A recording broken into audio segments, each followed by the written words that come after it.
Talk, talk, talk, talk, talk, talk, talk, talk, talk. Talk, talk, talk, talk, talk, talk, talk. Talk, talk, talk, talk, talk, talk.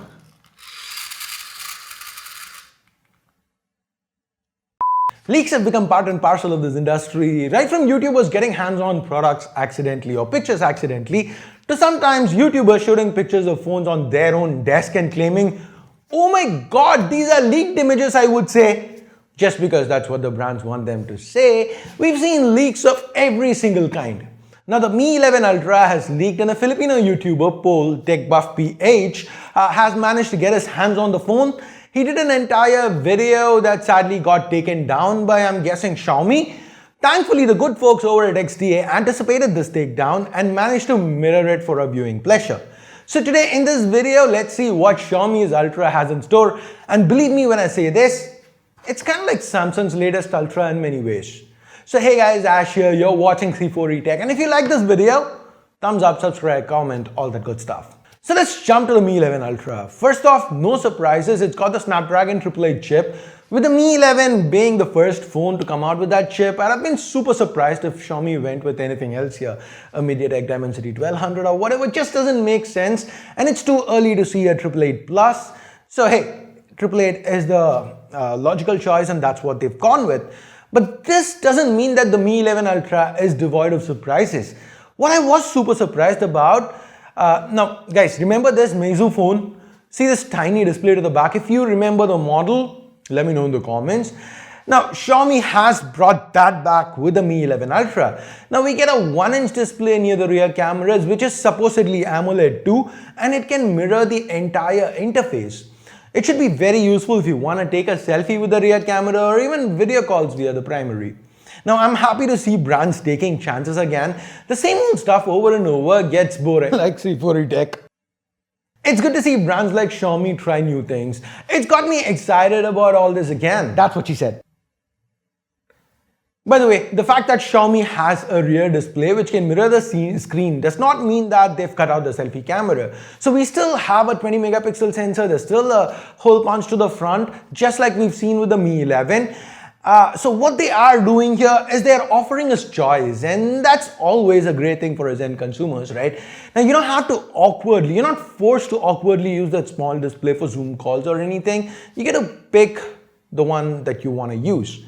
And now we've spoken about the rear cameras a lot, but what are these cameras?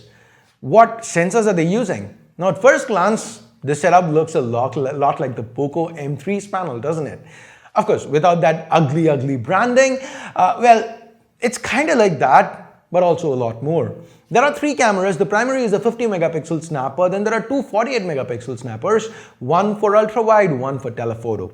By the way, 8K recording, it's still a thing. One weird thing to note is that while one color variant mentions 12mm to 120mm, the other says 120x AI ultra pixel camera. Now, thank you Samsung for starting this trend of crazy claims. Why do both colors have different text? Are the cameras here different?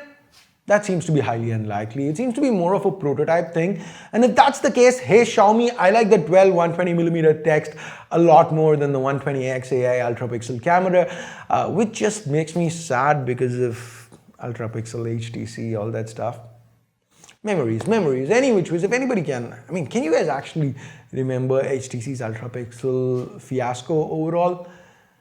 If you guys do, let me know. Also, let me know, which of these two texts do you actually prefer?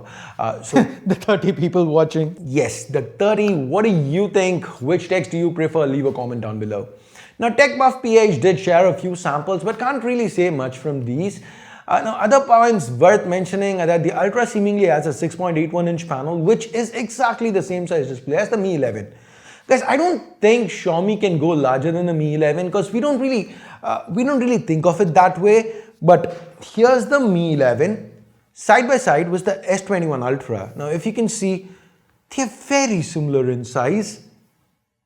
Of course, the S21 Ultra is a tad wider, and even probably the length is more a little bit, but overall they're very similar in sizes. So I feel the Mi 11 is already pretty ultra size, so the Mi 11 Ultra having the same size display does make sense.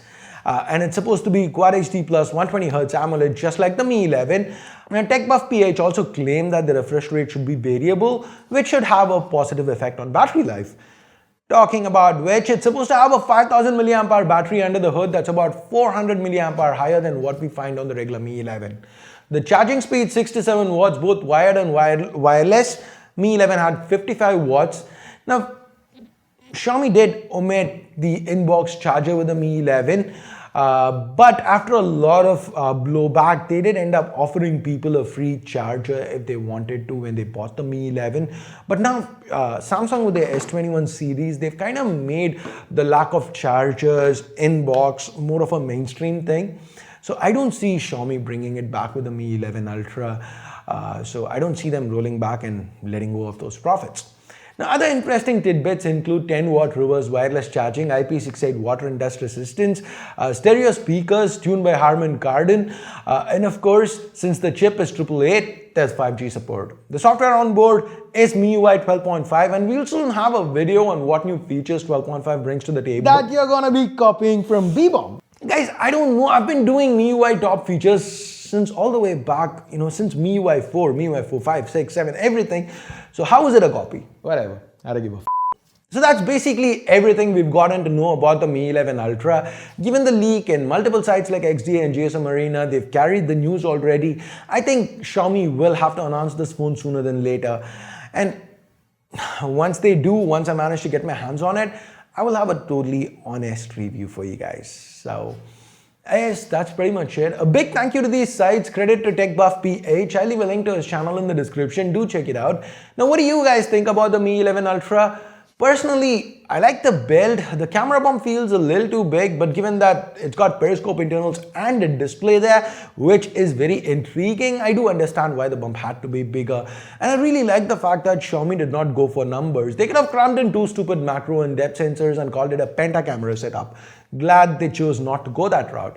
That said, I wish we do get a leatherback option here, just like with the Mi 11, because I really love that. I feel from an ergonomics perspective, that's probably the best feeling and most practical implementation I've come across in recent times. So I guess that's pretty much it for this quick video. I will be, like I said, trying to get my hands on this phone as soon as possible, and once I do, we'll get a review of it. So that's pretty much it, guys. Thanks for your time. Thanks for being patient and watching me ramble on for so long. Thank you to those 30 awesome people. And now the regular thumbs up, thumbs down based on what you felt about it. Subscribe, turn on notifications by hitting that bell icon if you haven't yet. And thanks a lot for watching. Till next time, my name's Ash. You've been watching C4E Tech, and I'm signing off for now. You guys have a great day. Bye-bye.